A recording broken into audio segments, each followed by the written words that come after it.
A manufacturer builds a machine which will address 500 envelopes in 8 minutes. ஒரு machine வந்து envelopesல address பண்ணுது 8 minutesல 500 envelopes முடிக்குது.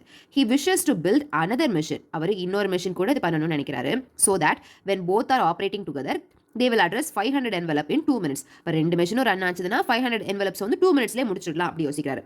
The equation used to find how many minutes x கொடுக்குறாங்க, it would require the second machine to address 500 envelope alone. அப்போ என்னன்னா ஏக்கு தனியாக AB நம்ம யோசிச்சுக்கலாம். ஏக்கு தனியாக ஒரு 500 envelopes பண்ண 8 minutes, ஏயும் பியும் சேர்த்து பண்ண 2 minutes. அப்போ பிக்கு மட்டும் என்ன, இவ்வளோ தான் நம்மளோட கொஸ்டின் வந்து ரொம்பவே சிம்பிள் தான்.